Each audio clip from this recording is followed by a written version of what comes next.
Je vous enverrai le lien. Quand il sera sur mon site, vous aurez le replay. Hein, vous aurez le replay de cet enseignement. Donc, pourquoi j'ai voulu faire cet enseignement sur la grâce? Ça m'a évidemment, comme à chaque fois que je reçois un enseignement, beaucoup fait travailler sur moi, évidemment, parce que ça me demande de rappeler Chani, certaines choses et puis Mylène, ça va? Tu m'entends? là, je voulais juste si tu pouvais couper les micros, s'il te Ah, plaît. oui, bah, je vais le faire. Vous inquiétez pas, là, C'est c'est bon. gentil parce que ça faisait des bruits de vaisselle. Ça fait un peu. Ah, d'accord. Et est-ce que vous m'entendez? Parce que là, j'ai pas mis le casque. Est-ce que vous m'entendez comme il faut? Très bien. Ok. Donc là, je désactive vos micros, mais vous pouvez les réactiver quand vous voulez. Vous me rappelez? Voilà, c'est fait. Et vous pouvez les réactiver quand vous voulez. Alors, pourquoi j'ai fait cet enseignement sur la grâce et la gratitude? Évidemment, en l'honneur de Marie, évidemment. Mais aussi parce que je me suis aperçue qu'avec la lumière qui descend de plus en plus, ce qui se passe, en tout cas pour moi, j'ai ressenti vraiment ces dernières semaines qu'il y avait un cap qui était passé et que j'étais dans cette espèce de joie intérieure qui ne me quittait plus. Et du coup, il m'est venu à l'idée de faire cet enseignement de gratitude pour en savoir finalement un peu plus moi-même aussi à quoi c'était relié. Et je pense que c'est vraiment en fait une marche justement vers notre présence où à un moment donné, ça se pose en nous, cette histoire de gratitude. Et c'est tellement important en même temps de conscientiser ce que je vais vous dire ce soir, parce que c'est comme ça, on va dire, qu'on peut ramener l'énergie de Marie et du Christ sur la terre avec cette grâce et cette gratitude. Donc, c'était important vraiment de faire un enseignement là-dessus. Ça m'a semblé de bon augure, effectivement, au sein de ces énergies un petit peu particulières où finalement, on voit beaucoup de gens qui ne sont pas contents de ce qu'ils vivent, beaucoup de colère. Finalement, même les gens qui ont tout, parce qu'on pourrait dire quand même qu'on est quand même dans un pays privilégié, malgré tout, eh bien, on voit qu'il y a quand même beaucoup, beaucoup de colère, beaucoup de ressentiment sur plein de choses. Et je trouvais ça intéressant, en tout cas, de conscientiser ça encore un peu plus. Encore un peu plus. Alors, nous allons parler, pour commencer, de l'Immaculée Conception, puisque aujourd'hui, c'est la fête de l'Immaculée Conception. Qu'est-ce que ça veut dire, la fête de l'Immaculée Conception?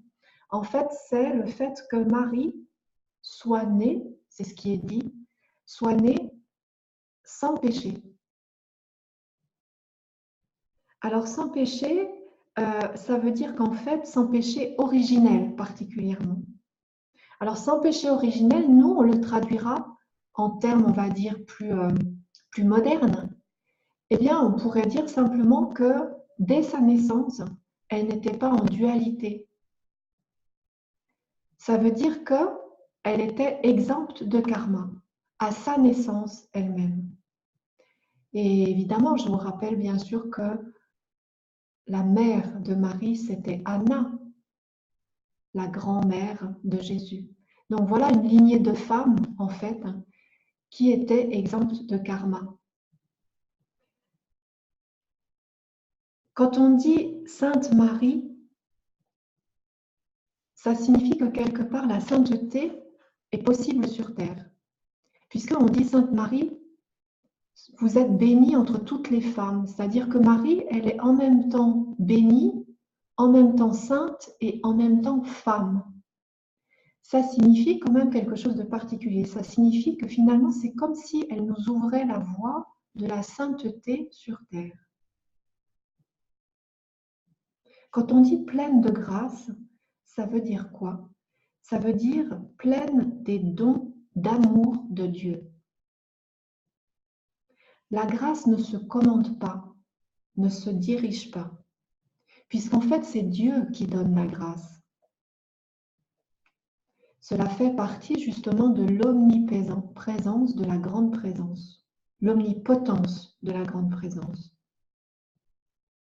Si on parle de dons de Dieu, si vous vous rappelez ce que j'ai déjà expliqué dans d'autres enseignements, ça signifie que finalement, cela nous ramène la grâce à l'Esprit Saint.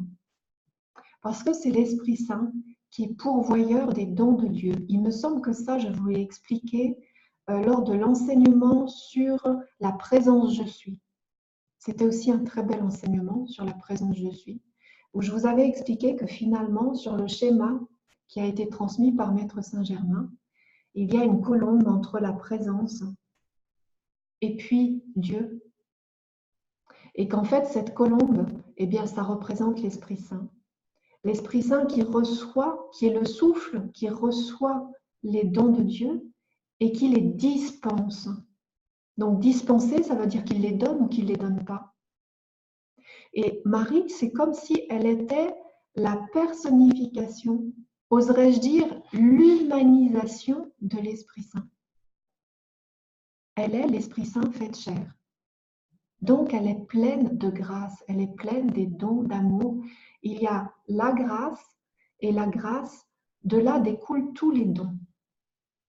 Sauf que la grâce, autant tous les dons nous ramènent finalement au don de la rayonnance sacrée, alors ceux-là, on peut les travailler. Quelque part, on peut les commander. Mais autant la grâce en elle-même ne se commande pas. C'est parce que Marie est conçue pure et sans tache qu'elle est de façon innée connectée à la présence de Dieu et donc qu'elle est elle-même pourvoyeuse de grâce. Quand est-ce qu'elle a reçu l'Esprit Saint, Marie? Elle a reçu l'Esprit Saint lorsque l'archange Gabriel est venu à elle. L'annonciation de Gabriel. Et à ce moment-là, l'Esprit Saint est descendu sur Marie. Et on pourrait dire qu'à ce moment-là, c'est là où elle a commencé son propre ministère. C'est-à-dire que l'Esprit Saint lui a donné la grâce. La grâce, à ce moment-là, c'est le don d'amour universel. Et c'est pour ça que ça vous ramène aussi au 12e rayon, qui est le rayon, je vous rappelle, du retournement des âmes au Père, du retournement de la lumière inversée en lumière. C'est ce qu'on appelle la rédemption. La grâce, c'est aussi la rédemption, c'est-à-dire le pardon universel. Et c'est bien parce qu'elle a été pleine de grâce qu'elle a été finalement sur cette fréquence de la grâce qu'elle a pu recevoir Jésus, qui lui-même a pu commencer son ministère au moment où l'Esprit Saint est descendu sur lui, c'est-à-dire où il a reçu les dons de l'Esprit Saint. Mais vous voyez que pour que Jésus reçoive les dons de l'Esprit Saint, il a fallu que sa mère, avant lui, reçoive la grâce. Ça, c'est très important pour le féminin de comprendre ça. C'est tout le pouvoir du féminin qui est là, toute la puissance du féminin. Et c'est pour ça que dans la prière, on dit Sainte Marie pleine de grâce, Jésus, le fruit de vos entrailles est béni. Vous êtes bénie et Jésus, le fruit de vos entrailles est béni. Ça veut dire quoi? Ça veut dire que Marie est bénie en premier. Et c'est parce qu'elle est bénie en premier qu'elle va permettre que Jésus soit béni. Et ça veut dire que le féminin, il a un pouvoir énorme au niveau de l'enfantement. Ce n'est pas le fait que le féminin enfante qui soit un pouvoir énorme. C'est qu'est-ce qu'elle fait de cet enfantement. On va dire quelque part que c'est la femme qui crée l'homme. C'est ça que ça signifie.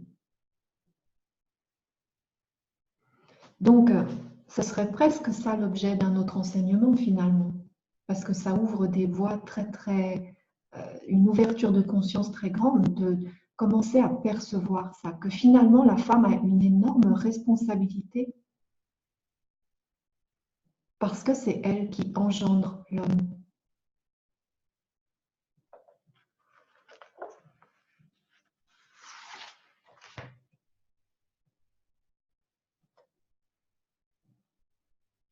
Quand on dit Jésus, le fruit de vos entrailles est béni, ça nous ramène d'ailleurs à la coupe du Graal. C'est quoi la coupe du Graal? En fait, la coupe du Graal, c'est la matrice du féminin qui, lorsqu'elle est sacrée, est capable justement d'engendrer un fils sacré, un homme sacré. La grâce contient toutes les grâces, c'est-à-dire tous les dons de Dieu, dont particulièrement le don de l'énergie de vie. Je vous rappelle que le 12e rayon, c'est le rayon par excellence de Marie. Si vous vous rappelez, le 12e rayon, c'est 7 plus 5. Ça veut dire que le 12e rayon, par essence, il comprend l'énergie de la forme. C'est la matrice qui reçoit les codes de lumière du Père et qui va mettre en forme, qui va permettre l'expérience, puisqu'à partir du moment où il y a l'expérience qui évolue, il faut qu'il y ait la forme. Et donc, la forme passe par la matrice. Et le don du rayon 12, c'est la grâce. Donc, vous voyez que la grâce, finalement, elle est intimement reliée, bien sûr, à l'amour, 3e rayon, mais aussi au 5e, énergie de vie. Ça, c'est intéressant pour nous parce que ça veut dire quoi? L'énergie de vie, on nous dit que c'est l'énergie qui est toute puissance. C'est ce qu'on traduit, nous, par finalement, si on n'a pas la santé, on n'a rien. Très concrètement, c'est comme ça qu'on le dit. Mais c'est vrai. L'énergie de vie, c'est la santé parfaite. Et c'est aussi la guérison. Alors, c'est par le cœur que la grâce afflue. C'est pourquoi un cœur fermé ne peut être touché par la grâce, sauf en cas de miracle, c'est-à-dire de volonté divine au-delà des mérites et des mérites de la personne qui va la recevoir. Dans ce cas, la grâce est tellement puissante qu'elle touche, on pourrait dire, même les cœurs les plus fermés. Mais, il y a quand même un bémol. Qu'est-ce qui va faire qu'un cœur ne peut pas recevoir la grâce?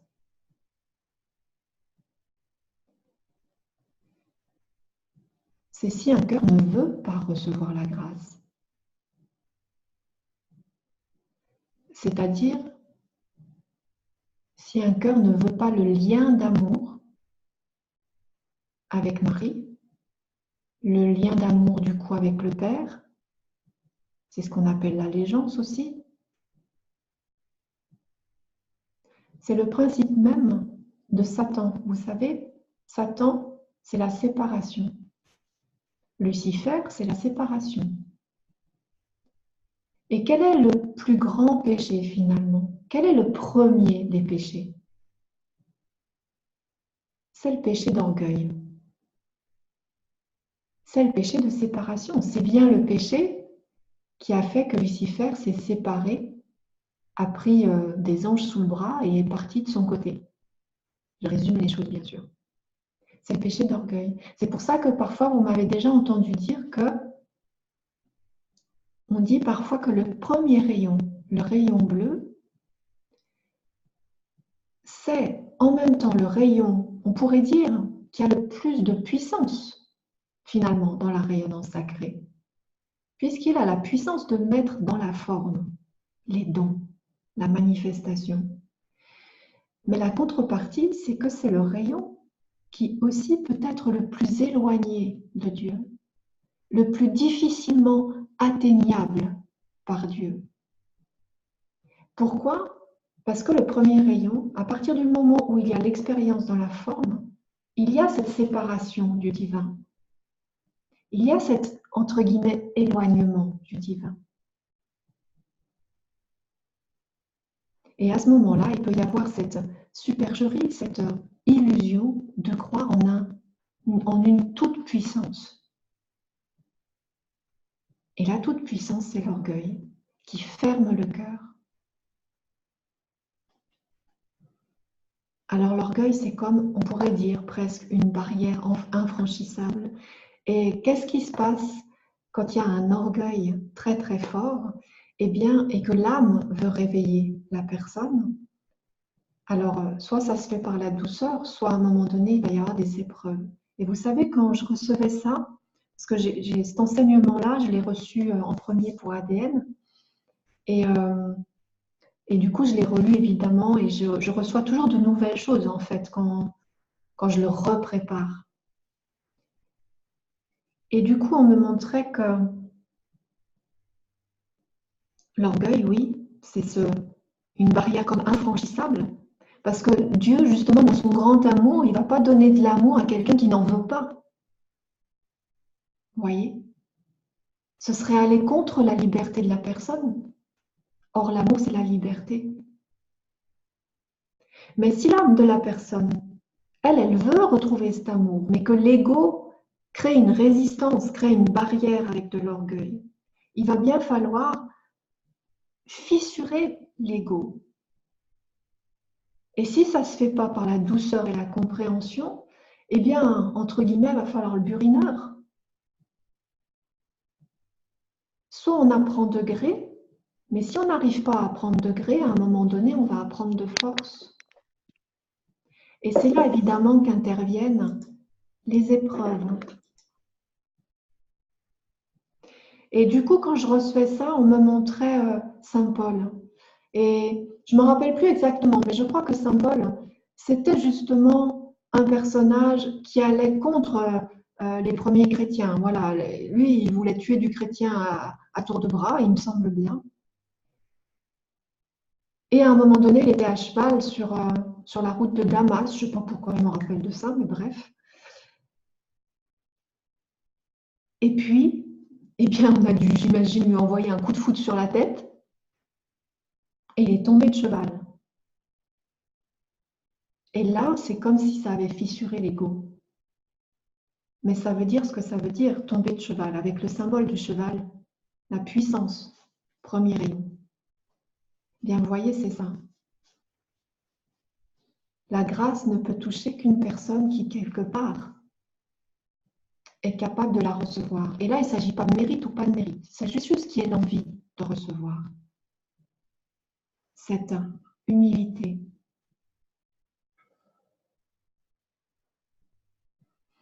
Alors, je vous ai dit tout à l'heure que la grâce, elle passait par le cœur. Le cœur, c'est la relation. Si on dit relation, ça veut dire que c'est un lien. Ça veut dire que le don d'énergie de vie qu'on retrouve dans le 12e rayon, lui aussi, il passe par le cœur. Finalement, ça veut dire que tous les rayons passent par le cœur. Ils passent par le couronne, ils descendent par la corde cristalline et ils arrivent au cœur. Alors, vous voyez l'importance du cœur, là. Évidemment, vous pourriez me dire, oui, mais toi, c'est parce que c'est un 3e rayon que tu dis ça. Peut-être. L'importance du cœur. C'est pour ça, si vous vous rappelez tout l'enseignement que j'ai fait sur la lumière sans l'amour n'est rien. C'est comme si on disait, vous pouvez avoir tous les dons du ciel, s'ils ne s'ancrent pas dans le cœur, si le cœur est fermé, blessé, eh bien, ils ne peuvent pas s'ancrer, tout simplement. Ils ne peuvent pas se manifester, tout simplement. Mais c'est encore plus intéressant dans le cas du 5e rayon, parce qu'on peut en déduire que finalement, tout déséquilibre de santé est d'une façon ou d'une autre le fruit d'un déséquilibre provenant de la dimension du cœur.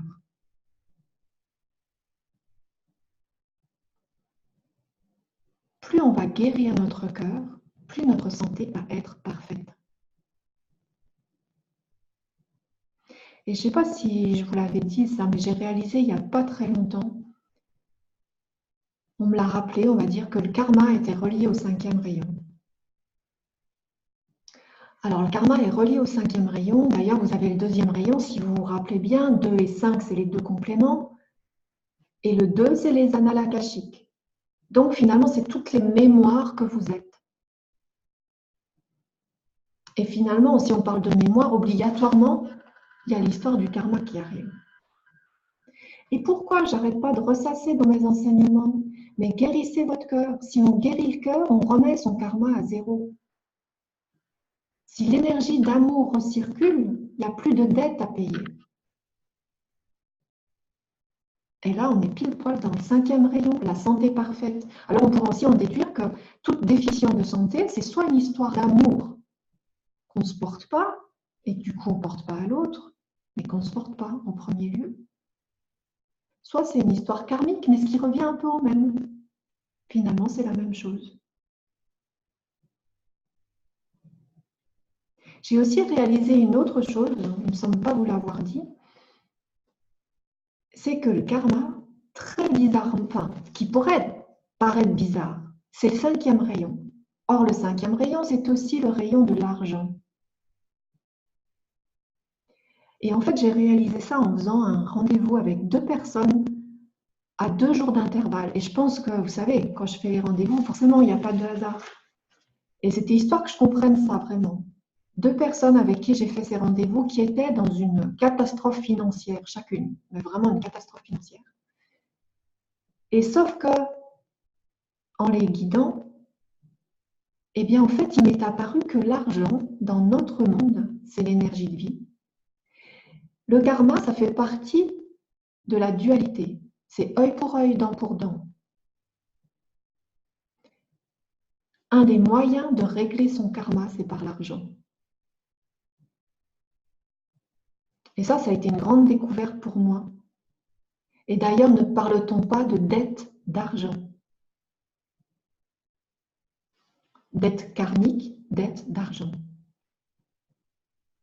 Alors quand parfois, eh bien, on a l'impression de vivre une injustice parce qu'on doit de l'argent à quelqu'un, eh bien, on peut se dire que peut-être on est en train de régler une dette karmique.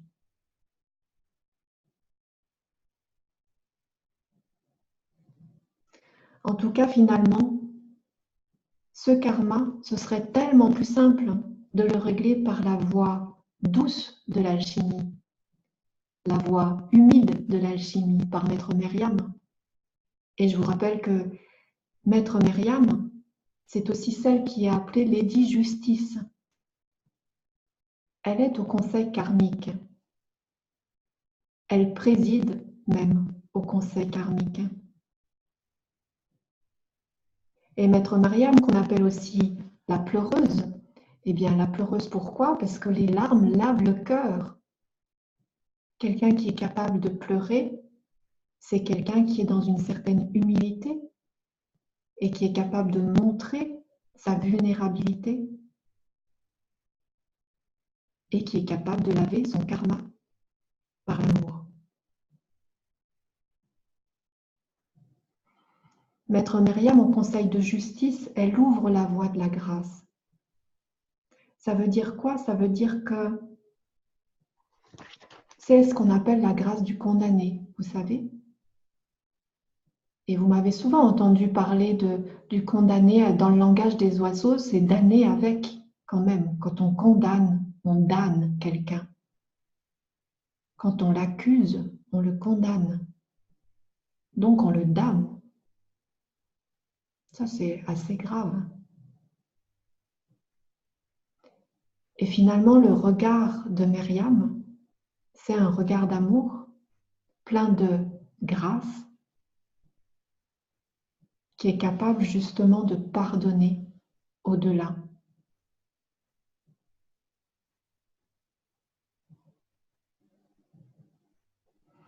Être touché par la grâce, c'est être en communion avec la présence divine par l'intermédiaire du cœur immaculé de Marie. Que ce soit Myriam, Marie, Myriam la noire ou Myriam la blanche, Vierge noire, Vierge blanche, représentante de l'Esprit Saint. C'est vraiment le canal de pure lumière. Alors évidemment, on fera une petite distinction quand on dit être touché par la grâce et être pleine de grâce. Parce que plein de grâce, c'est être plein de cette gratitude dont je vais vous parler après. Plus une personne vibre sur la fréquence du divin, plus elle perçoit la grâce et plus elle est capable de la recevoir. J'en parlerai aux prochains enseignements, mois de décembre, mois de janvier. Mais être plein de grâce, c'est un attribut de la sainteté. Et comment on ressent la grâce? Eh bien, en fait, il y a comme une dilatation du cœur. Le cœur physique, c'est comme si il s'ouvrait d'un coup. Évidemment, ça peut même mettre les larmes aux yeux. Parce que la grâce, c'est le don des dons, on va dire.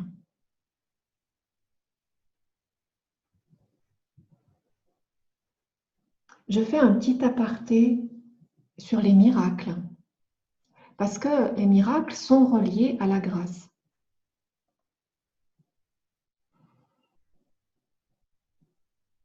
Alors, je vais vous dire ce qui m'a été dit, parce qu'il y a quelque chose d'assez étonnant qui m'a été dit par rapport au miracle, auquel vraiment je ne pensais pas. Ce n'est pas la personne qui reçoit le miracle qui est importante. Le miracle est le fruit d'une conjonction particulière. Attendez, je vais éteindre les micros là pour qu'il n'y ait pas de... Voilà. Le miracle est le fruit d'une conjonction particulière de descente d'énergie de rédemption. Entendez par là la grâce.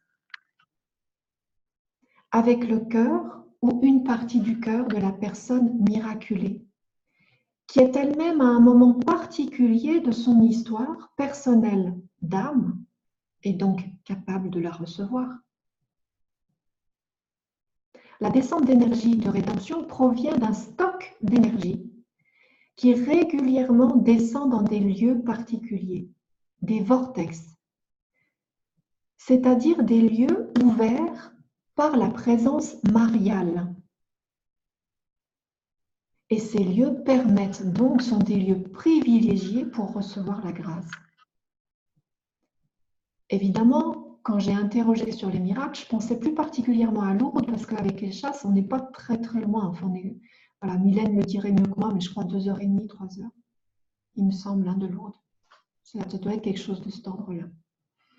Eh bien, c'est comme si je vous disais que finalement, ces lieux particuliers, la présence mariale est tellement forte qu'elle crée ce fameux canal dont je vous ai parlé tout à l'heure. Le canal en reliance avec l'Esprit Saint qui permet la descente de la grâce. Et la descente de la grâce qui est le 5e rayon uni à la lumière, 12e rayon, c'est la santé parfaite. Donc la personne qui est à une conjonction particulière de son histoire d'âme, elle va à ce moment-là être capable de recevoir cette grâce. Mais voilà quelque chose d'assez intéressant qui m'a été dit. Si vous désirez étudier les miracles, ne vous attardez pas aux personnes qui reçoivent le miracle, mais plutôt sur la périodicité de ces miracles. Vous pourriez en déduire une fréquence, une périodicité résultant d'une suite mathématique. C'est-à-dire qu'en fait, généralement, quand on parle de miracle, toutes les études qui sont faites là-dessus, c'est sur les miraculés que ça se passe. Et en fait, là, on était en train de me dire, non, mais ça, c'est les miraculés, c'est pas ça, entre guillemets, l'important. C'est plutôt de comprendre qu'il y a comme une suite mathématique qui fait que l'énergie de grâce descend périodiquement à un moment donné. Bon, je vous laisserai avec cette définition qui est particulière, mais qui, moi, m'a interpellée. Alors, un petit mot particulier maintenant sur la gratitude. Et vous savez, comme ils ont beaucoup d'humour de l'autre côté. Et alors, on m'a dit, tu sais, la gratitude, c'est la grâce attitude. C'est joli. Donc, avoir une attitude pleine de grâce, c'est être dans la gratitude. Et c'est quoi la gratitude? C'est se rendre compte, c'est devenir conscient que tout provient de Dieu.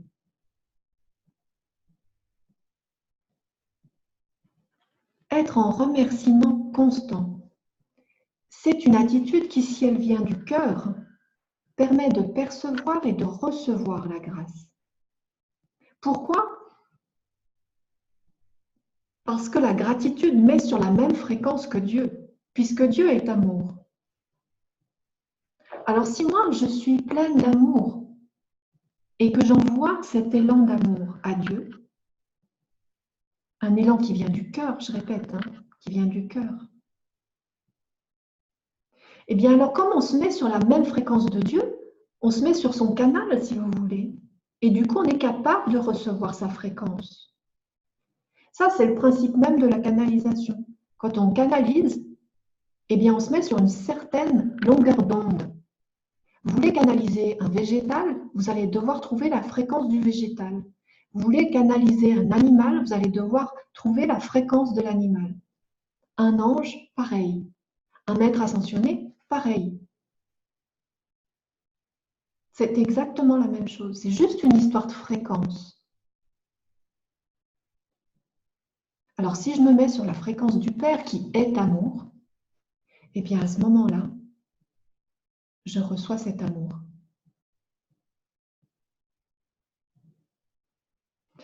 Être en gratitude, c'est finalement être capable de voir Dieu en toutes choses. Ça vous rappelle rien, ça? Être capable de voir Dieu en toutes choses? Eh bien, c'est un des mystères que j'ai énoncé hier, dans le chapelet, dans le rosaire. C'est dans le premier chapelet, les mystères joyeux. La grâce de chercher Dieu en toutes choses. Et c'est exactement ça dont je suis en train de vous parler. Être capable de chercher la présence de Dieu en toutes choses. Évidemment, dans les belles choses, on n'aura pas de mal, et encore, parce que c'est tout une histoire d'ouverture de cœur. Vous savez, vous allez avoir des gens qui verront le mal de partout, et puis vous aurez des gens qui verront le bien de partout. Puis ces gens-là, on va leur dire, oui, non, mais toi, t'es simple. Presque sous-entendu, t'es un peu bête. Mais vous savez, le Christ, il a dit, heureux les humbles et les doux, le royaume des cieux est à eux. Ça veut dire ce que ça veut dire. Ça veut dire que par la douceur et l'humilité, on retrouve le lien qui nous unit au Père. C'est pas l'orgueil là-bas, c'est l'humilité et la douceur. Voir la beauté, voir l'intelligence divine en toutes choses nous connecte à la grâce. Par contre, l'émission de vraie gratitude ne peut venir que du cœur. Plus le cœur est vrai, c'est-à-dire guéri, plus la gratitude va être vraie. Et plus le cœur va être capable de recevoir la vraie grâce. Il ne s'agit pas de se dire, bon alors là, je vais tout le temps être dans la gratitude. C'est pas là que ça se passe. C'est dans le cœur.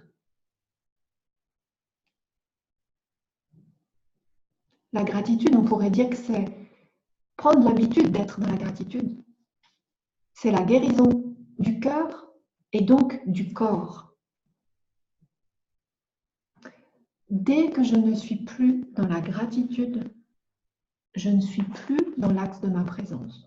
Tout simplement. Ça, c'est un signe. Dès que je ne suis plus dans cette joie intérieure, quelque part, j'ai perdu l'axe de ma présence. Comment on le ressent au niveau du cœur? Eh bien, on ressent cette dilatation dont je vous ai parlé, et puis cette chaleur. Il y a comme une chaleur qui se dégage du cœur. Et d'ailleurs, à ce moment-là, je pense que le cœur devient le Sacré-Cœur. C'est-à-dire vraiment l'émission de la manifestation, rayon bleu, l'émission de la connaissance, rayon jaune, l'émission du rayon rose, amour inconditionnel. La gratitude, c'est un remerciement joyeux qui résulte d'une certitude absolue que Dieu est amour, d'une confiance absolue que Dieu m'aime. Ça signifie que donc, il ne peut rien m'arriver.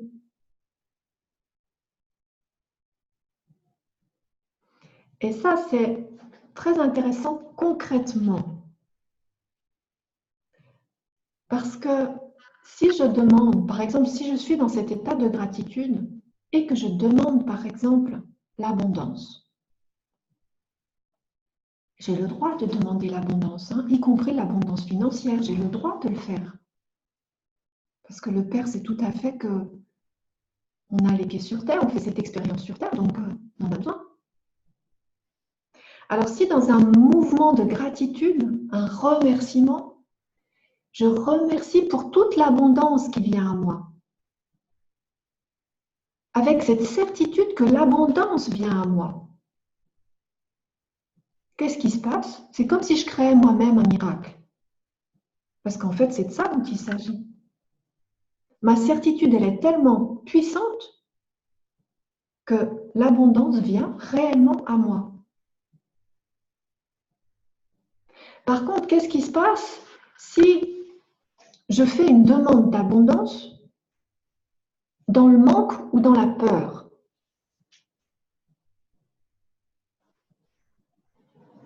Ça veut dire que là, il y a un intérêt. Ce n'est pas de l'amour inconditionnel, c'est un intérêt.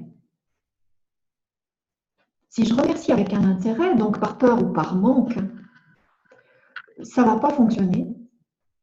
Ou ça va fonctionner un petit peu, ou conditionnellement. C'est-à-dire qu'en fait, je reçois juste ce que j'aimais.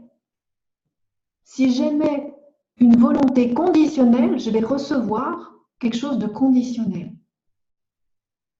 Si j'aimais une certitude inconditionnelle, une gratitude inconditionnelle, si j'aimais ce rayonnement-là, je reçois de façon inconditionnelle. C'est encore une histoire de fréquence. Si mon inconscient est vidé et si ma gratitude est pure, alors je donne inconditionnellement et je recevrai inconditionnellement. Ça signifie quoi? Ça signifie que nous sommes créateurs. C'est pas un scoop, hein? La grâce provient de l'intérieur et non des conditions extérieures. Les épreuves que je vis ne viennent pas de l'extérieur, elles ne viennent uniquement que de mon intérieur.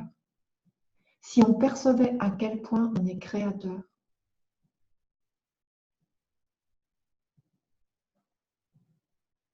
alors testez la grâce attitude.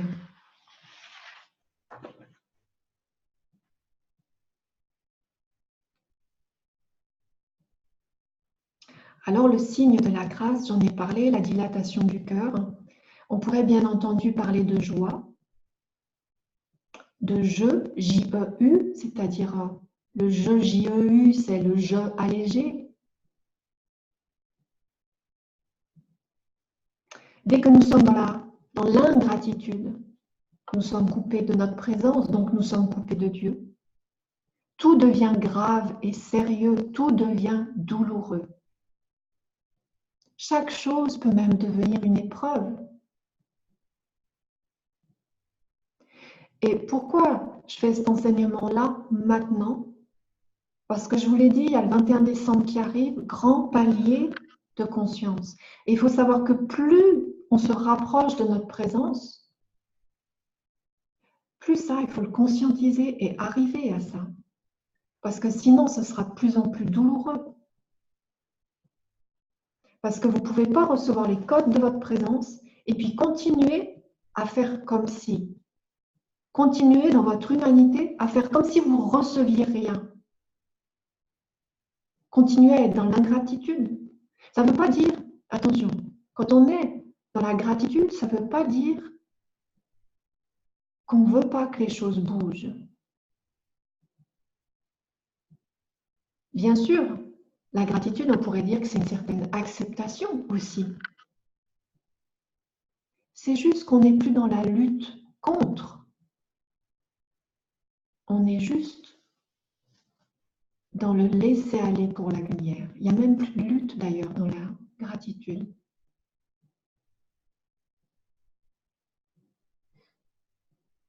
Donc finalement, se réaligner de plus en plus à sa présence, un des signes, ça va être cette gratitude. Et c'est pourquoi le maître ou le saint, il n'est jamais dans le jugement. Parce que être en gratitude, ça change notre regard sur nous-mêmes, bien entendu. Et du coup, ça change aussi notre regard sur l'autre. Si je suis capable d'être en remerciement de tout, ça veut dire que je vois la présence de Dieu en tout. Je vois la lumière en tout. Et je lui accorde de l'importance. Je sais même que c'est là l'essentiel. Si je vois Dieu en toutes choses, je sais que moi ou l'autre, nous avons tout pour avancer dans n'importe quelle situation. Et c'est ça qu'on doit nourrir. Quand vous canalisez un maître, quand vous êtes soutenu par un maître, qu'est-ce que fait le maître? Il fait grandir votre lumière. Il ne va pas vous dire « Non mais toi, tu es un bon à rien, tu n'arriveras jamais à rien ».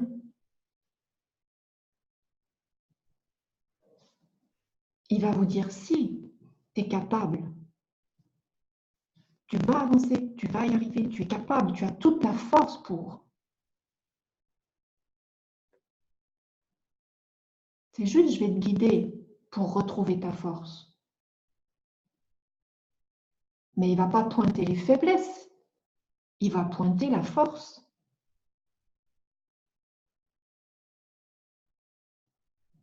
À ce moment-là, il ne peut plus y avoir de jugement, parce que sinon, je juge Dieu.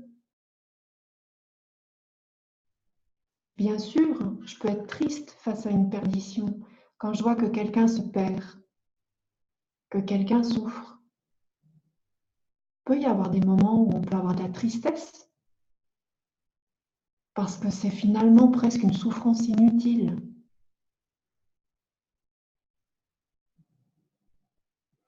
Mais il ne peut plus y avoir de jugement.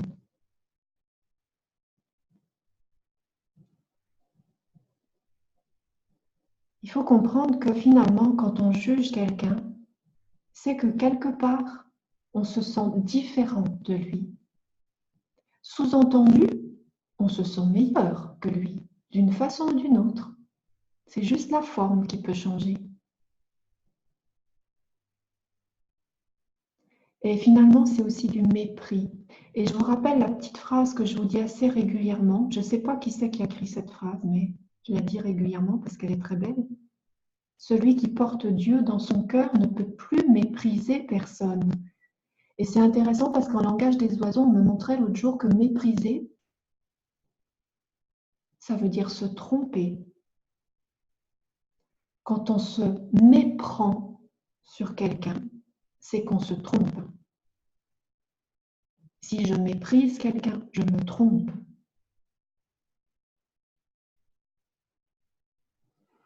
Alors, si quelqu'un qui porte Dieu dans son cœur, donc qui est dans la gratitude, il va se sentir relié finalement à chaque être. Donc, il ne peut plus juger, c'est pas possible. Parce que sinon, il sait très bien que c'est une part de lui-même qui juge.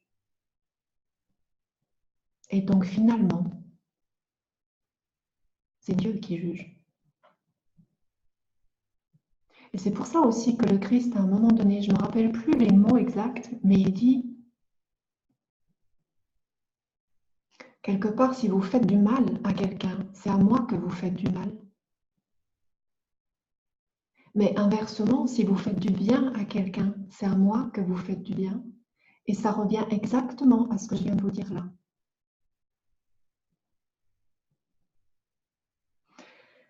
Alors, je vous invite vraiment à poursuivre votre chemin. Peut-être demander ce mois de décembre, puisque c'est quand même un mois où, oui, on a l'Immaculée Conception, et puis on chemine vers le 21 avec quand même une énergie christique. Je vous invite peut-être au cours de ce mois à travailler finalement cette gratitude. Parce que si la grâce ne se commande pas, peut-être qu'on peut faire un effort pour être plus dans la gratitude par contre. Et je vous invite évidemment à utiliser le feu violet cristal. Vous pourrez remettre dans cette flamme tout ce qui entrave ma gratitude. Déjà, à remettre votre cœur. Je remets toute la tristesse qu'il peut y avoir dans mon cœur, qui fait que je ne ressens pas de la gratitude, que je suis même parfois incapable de la ressentir. Ce qui est délicat, c'est qu'en fait, quand on est incapable de ressentir la gratitude, c'est que finalement, on est incapable de ressentir la joie. Et du coup, on se fait plus de mal à soi.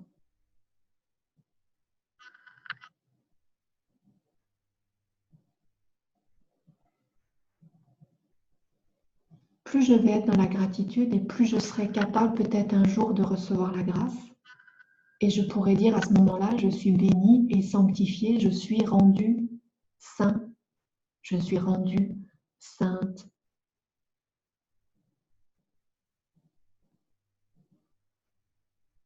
J'ai parlé beaucoup de Marie là, et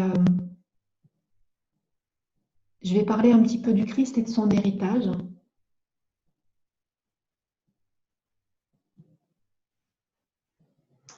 Finalement, le Christ,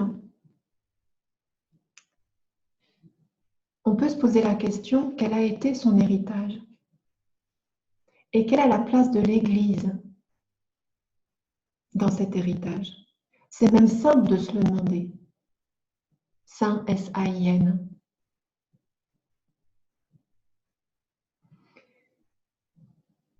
Pourquoi je vais vous parler de ça? Parce que ceux qui m'ont vu un petit peu sur ADN, j'avais notamment fait une conférence sur la prière qui s'était déroulée tant bien que mal, on va dire. Et on s'était aperçu avec Joao, alors on apprécie plus ou moins Joao, ça c'est pas important, mais ça n'a absolument aucune importance d'ailleurs, mais en fait, ce qui était intéressant, c'est qu'il m'a dit, tu sais, Chani, moi j'aimerais bien que tu fasses un enseignement pour réconcilier les gens, en fait, avec tout ce qui a été transmis par l'Église. Et j'ai trouvé ça très intéressant, c'était un petit peu un défi parce que c'est pas évident quand même. Et d'ailleurs, c'est pour ça que j'ai demandé à recevoir cet enseignement sur la grâce aussi. Alors l'héritage de Marie, oui, on comprend bien que c'est la grâce et que c'est l'amour, c'est le pardon inconditionnel. Mais finalement, le Christ, on peut se dire, est-ce que son héritage, c'est vraiment l'Église? Vous allez me dire, bah non, c'est pas l'Église. L'Église, dis donc, pour ce qu'elle nous a laissé. Pourtant, on ne peut quand même pas oublier que la volonté originelle du Christ, ça a été effectivement d'ancrer sa présence sur terre au travers un rassemblement de femmes et d'hommes. Je vous rappelle que le mot Église, ça vient du grec, ecclésia, et que ce terme signifie l'assemblée. Et c'est un terme qui a été utilisé par les Athéniens en premier. Alors juste pour un petit rappel, c'est que l'ecclésia pour les Athéniens, ça a été finalement le fondement, la source, on pourrait dire, de la démocratie. Bien sûr, à l'époque, ce n'était pas la démocratie comme on la connaît aujourd'hui. On peut se demander s'il y a tant de choses que ça qui ont changé, mais on rentrerait dans un débat, c'est pas le moment. Mais ceci dit, c'est intéressant de voir que c'est un fondement de la démocratie. Donc finalement, c'est quoi la démocratie? C'est le pouvoir au peuple. Ça voudrait dire que finalement, l'Église, originellement, l'assemblée, c'était une assemblée de gens du peuple qui étaient là pour retrouver son pouvoir. Ah, mais c'est intéressant de voir les choses comme ça, évidemment. Parce que ça va beaucoup plus nous parler aujourd'hui avec le chemin qu'on est en train de faire.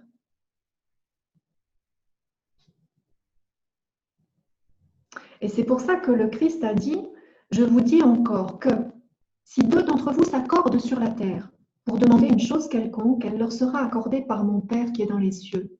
car là où deux ou trois sont assemblés en mon nom, je suis au milieu d'eux. Ça signifie que son véritable héritage, quand même, ça a été de nous dire, hein, réunissez-vous en mon nom.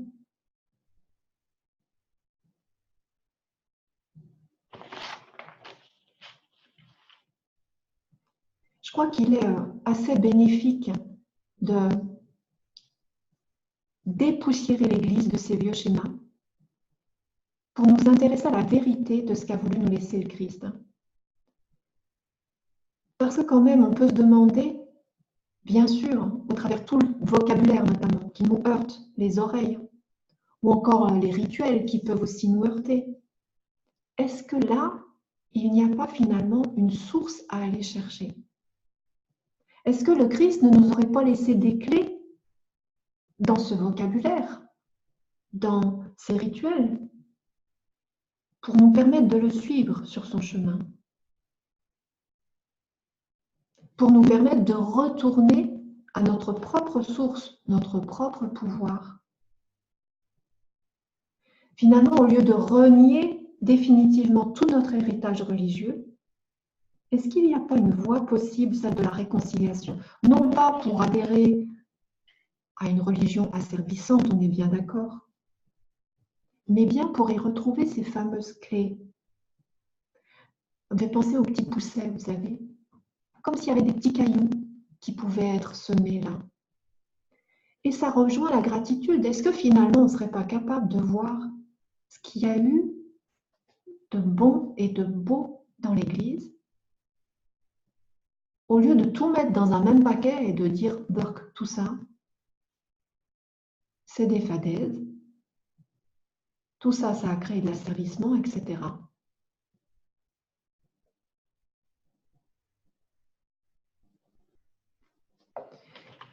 Ça, on en reparlera aux enseignements que je ferai au mois de décembre et au mois de janvier qui vont s'appeler Réconciliation avec nos racines. On parlera tout d'abord de nos racines individuelles. Tout le premier opus, ce sera sur nos racines individuelles. Et puis, on parlera des saints. On parlera finalement de ces premiers chrétiens qui étaient, on pourrait dire, forts de leur foi. Parce qu'il n'y a jamais eu autant de saints qu'au début du christianisme. On peut se demander pourquoi. C'est quand même intéressant d'aller écouter un petit peu ce qu'ils ont à nous dire. Et parce que la réconciliation, finalement, ça reste aussi la voie de l'amour, c'est la voie de l'unité. Donc, il y aura ces enseignements-là en décembre et en janvier pour vraiment faire la paix, on va dire.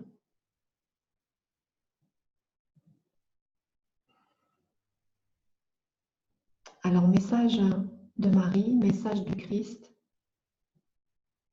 Eh bien, évidemment, l'héritage, c'est l'amour. Donc, on ne peut pas rester avec des pensées de guerre et des pensées de jugement en nous-mêmes. Et c'est pour nous, en fait, qu'il faut le faire, en premier lieu.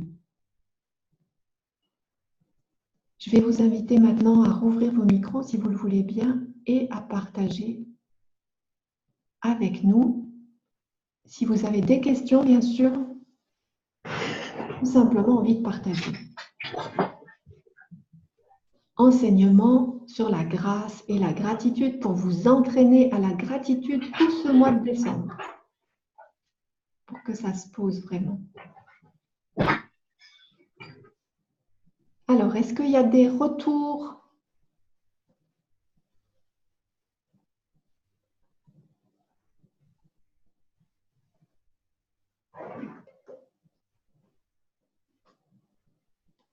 Est-ce que quelqu'un voudrait nous partager quelque chose?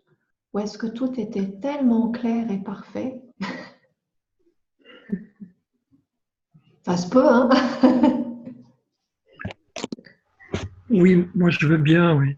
Oui, Jean-Michel. J'ai constaté que maintenant, dans mes méditations, justement quand je suis dans la gratitude, parce que je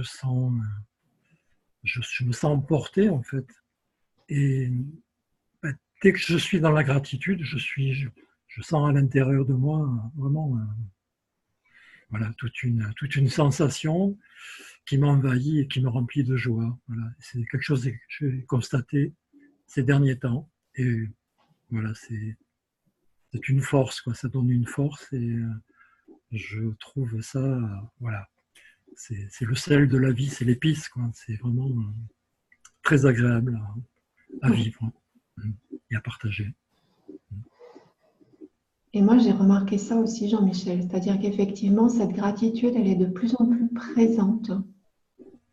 Alors, vous vous rappelez, le présent, c'est un cadeau, mais c'est vrai, de plus en plus présente. Et c'est comme si les épreuves, évidemment, on est chacun confronté à des épreuves dans notre vie, mais plus on est plein de gratitude et moins ça nous touche. Comme si ça crée aussi comme une protection autour de nous. Et comme si effectivement on était porté, d'ailleurs il y a beaucoup moins de fatigue physique aussi. Je crois vraiment que ça nous met dans le canal de Marie en fait, mais si ça nous met dans le canal de Marie, ça nous met forcément dans le canal de Michael aussi. Mais je Ouais, suis d'accord Jean-Michel que je trouve que ça c'est un état particulier qui effectivement ne se commande pas, mais qui, je crois vraiment que cette évolution-là, elle fait partie de l'ascension. Et que c'est un des signes qu'il se passe vraiment quelque chose parce qu'on ne l'a pas ouais. commandé, c'est quelque chose qui vient de l'intérieur et que petit à petit ça se pose, ça se pose, ça se pose. Et quel cadeau, c'est vrai. C'est Un vrai vrai que cadeau. je me sens protégé en même temps. Ça, je ressens bien comment plus je lâche prise et plus finalement je me laisse guider.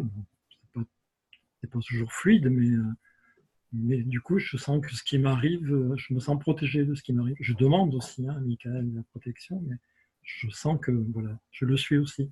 Ce qui permet d'être finalement, de pouvoir être vulnérable aussi, d'être dans sa vulnérabilité et d'accepter et d'être d'autant plus vivant finalement. Oui, oui, oui, c'est ça. Et je crois, je ne sais pas si le processus, moi ce que je perçois, c'est qu'il y a comme les trois vagues d'ascension. Donc on n'a pas tous eu notre point zéro au même moment. Mais vraiment, je crois que ça fait partie d'une étape de l'ascension et qu'à un moment donné, sur notre chemin d'ascension, tous, si on suit ce chemin, on va ressentir ça. Pour moi, c'est une évidence. Et en fait, ça nous donne aussi la force de changer ce qui doit être changé, bien entendu. Mais justement dans une certaine justice. C'est-à-dire vraiment, c'est pas pour rien que c'est Maître Myriam qui porte cette fréquence de la justice. Voilà, j'en ai beaucoup parlé sur l'enseignement sur l'alchimie, avec, si vous vous rappelez, la déesse Mat qui est reliée à Myriam, Myriam qui est reliée à la déesse Mat, qui est la balance, la justice, et avec la reliance au cœur. Et donc, je vous dis, c'est pas étonnant que ce soit Myriam qui porte cette fréquence de la justice, parce que ça veut dire qu'on ne peut être juste que lorsque l'on est dans le cœur, lorsqu'on a l'intelligence du cœur.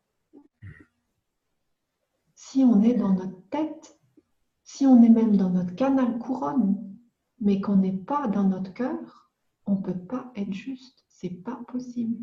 Ça ne fonctionne pas comme ça.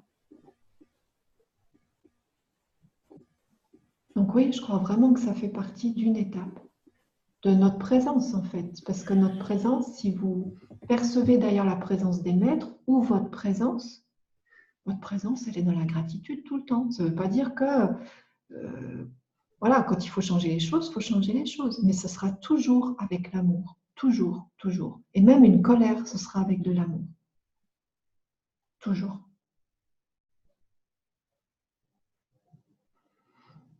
Merci Jean-Michel en tout cas pour ton témoignage. Est-ce qu'il y a un autre témoignage?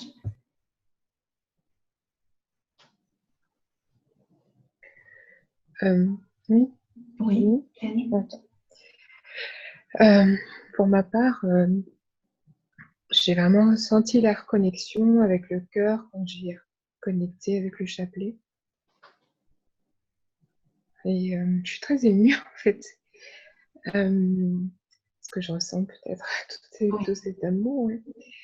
Et c'est vrai que ce qui me bouleverse aussi, c'est que du coup, pendant les chapelets, je reçois des choses que je ne recevais pas avant.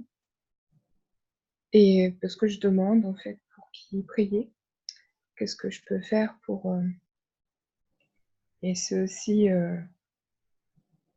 des beaux cadeaux parce qu'effectivement, j'ai reçu pas mal de saints, dont Saint Paul, Sainte Eulalie, Saint Auguste, je crois. Alors, j'ai pas trop encore compris le sens, mais du coup, ce soir, c'est assez troublant.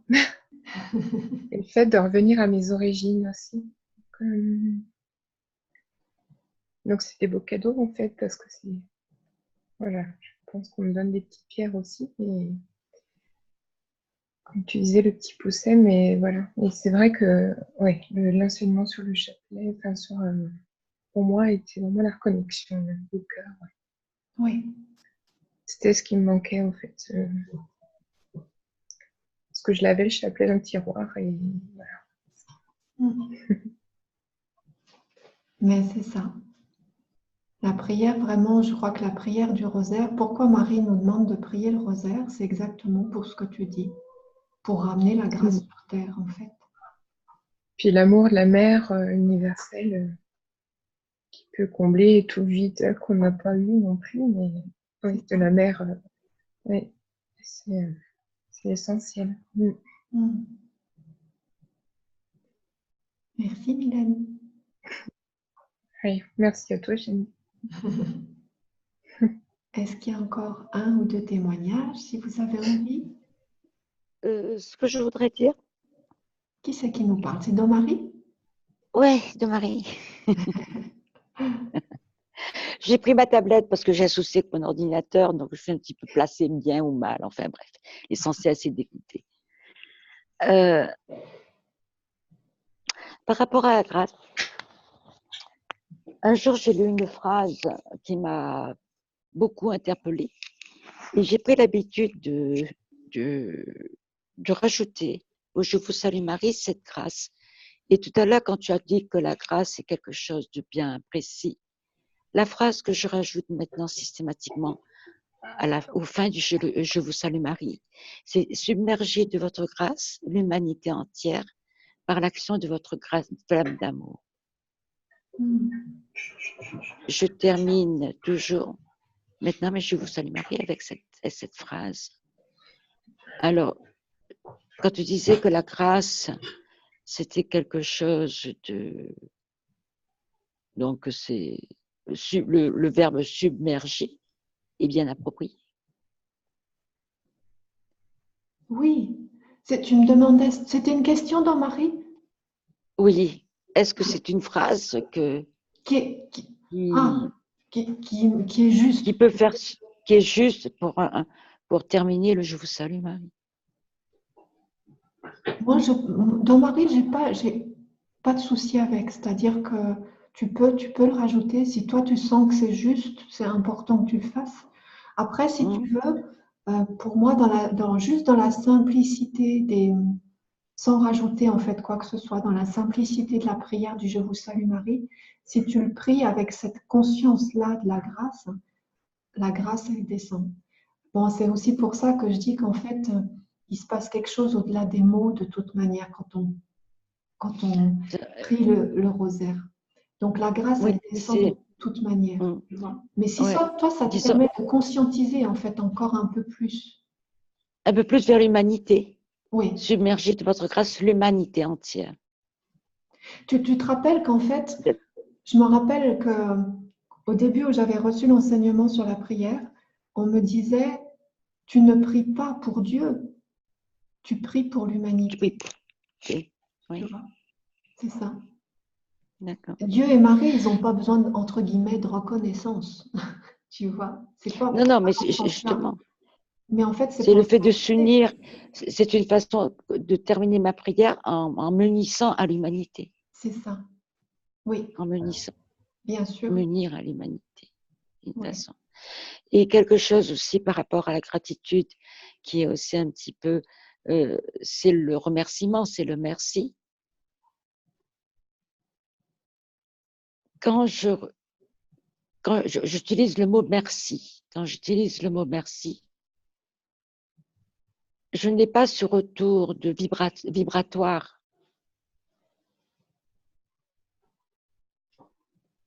Oui. Je dis merci, je suis contente, mais je n'ai aucune vibration. Hmm. Tu pourrais dire je rends grâce. Oui, mais quand je dis merci à quelqu'un, je dis merci. Ah oui, non mais à quelqu'un. C'est autre chose. Si tu dis je te rends grâce, la personne elle risque de te regarder bizarrement, tu vois, selon qu'il soit éveillé ou pas. Ouais, On est d'accord. c'est pas évident, c'est pas évident. Oui, parce que souvent dans nos relations, c'est plutôt comment te dire, des relations qui obéissent, on va dire, à des codes de société, tout simplement. Donc on dit Oui, mais merci. quand on dit merci à quelqu'un, on le dit parce qu'on est content de la chose effectuée, de la chose reçue ou de la chose là. Et depuis un certain temps, je trouve que j'ai pas ce côté vibratoire du merci qui me traverse. Hmm, Alors, je sais pas, on va voir. On va voir. hmm. Voilà. Merci de Marie. Est-ce que vous voulez encore partager? Il y a quelqu'un qui voudrait encore partager? Oui, je veux bien rajouter quelque chose. Alors, qui c'est qui parle là? Jean-Michel, Jean-Michel, oui, excuse-moi.